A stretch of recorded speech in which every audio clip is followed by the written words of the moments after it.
मनुष्य का जन्म क्यों होता है? हर प्रश्न के उत्तर की तरह इसका भी कोई उत्तर तो अवश्य होगा ही। इस प्रश्न के उत्तर पर विचार करने पर जन्म का साक्षात कारण तो माता पिता का होना प्रत्यक्ष दिखाई देता है। माता पिता में कुछ प्राकृतिक वासनाएं व इच्छाएं होती हैं जो संतान के रूप में परिणत होती है।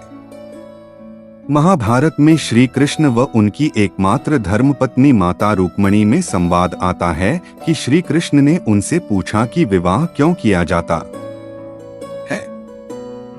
इसका उत्तर उन्होंने दिया कि संतान की प्राप्ति की कामना या इच्छा से विवाह किया जाता है।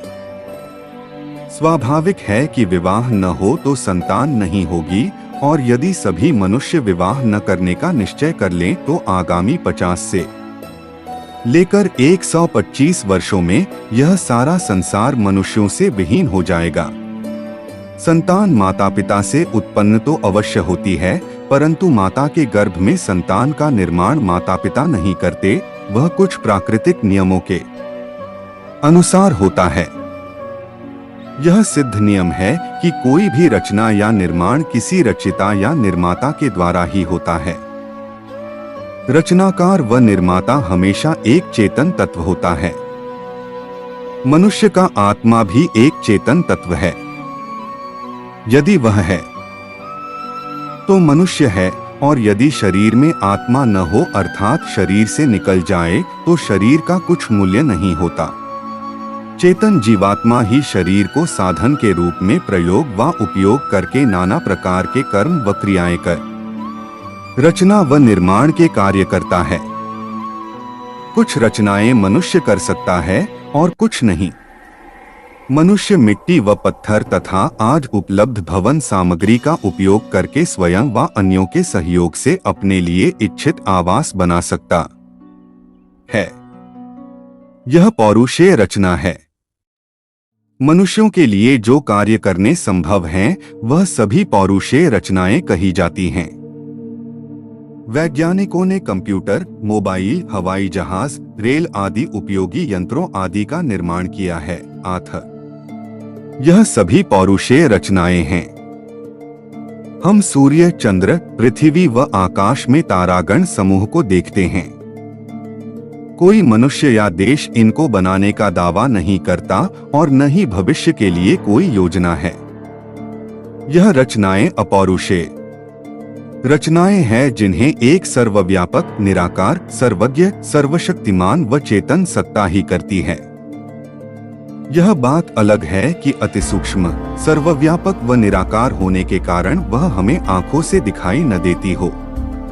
वही चेतन तत्व ईश्वर, परमात्मा, जगदीश्वर, सृष्टा व सृष्टिकर्ता आदि अनेक नामों से जाना जाता है।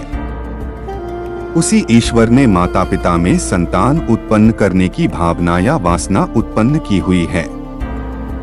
इसी से यह संतान को जन्म देते हैं, परंतु संतान के शरीर व उसके सभी अवयवों को बनाता परमात्मा ही है। अब यह देखना है कि परमात्मा को यह संसार बनाने व मनुष्य आदि प्राणियों को जन्म देने की आवश्यकता क्यों पड़ी? इसका उत्तर है कि परमात्मा का स्वयं तो अस्तित्व है ही, इसके साथ ही एक इतर चेतन तत्व जीवात्मा जिनकी संख्या मनुष्य के ज्ञान में अनंत है, का भी अस्तित्व ब्रह्मांड में है। इन दो तत्वों के अतिरिक्त एक जड़ तत्व प्रकृति भी सदा से ब्रह्मांड में विद्यमान है। यह तीनों अनादि तत्व परस्पर इस अनंत परिमाण वाले ब्रह्मांड में विद्यमान है। ईश्वर अनुत्पन्न, अनादि, अजन्मा, नित्य, अविनाशी, अमर, सर्वव्यापक, सर्वज्ञ, सर्वशक्तिमान चेतन सत्ता है। जीवात्मा चेतन तत्व अणु मात्र, अत्यंत सूक्ष्म, अजन्मा, अनुत्पन्न, अविनाशी, अमर, नित्य, कर्मों का कर्ता व फलों का भोग करने वाली सत्ता है।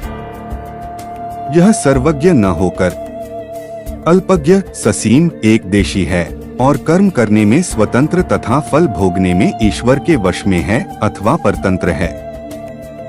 चेतन तत्व में ज्ञान ग्रहण करने के साथ कर्म व क्रिया करने का गुण भी होता है।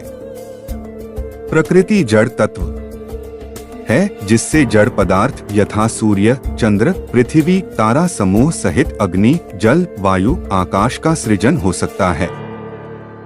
जीवात्मा अपनी चिन्मय अवस्था में कोई कार्य नहीं कर सकता। प्रकृति भी जड़ होने से ईश्वर के आश्रित है। ईश्वर का स्वरूप ऐसा है कि वह अनादि काल से सृष्टि की रचना करता आया है। उसने इस सृष्टि से पूर्व असंख्य या अनंत बार इसी प्रकार की सृष्टि की रचना कर उसका सफलता पूर्वक संचालन किया है।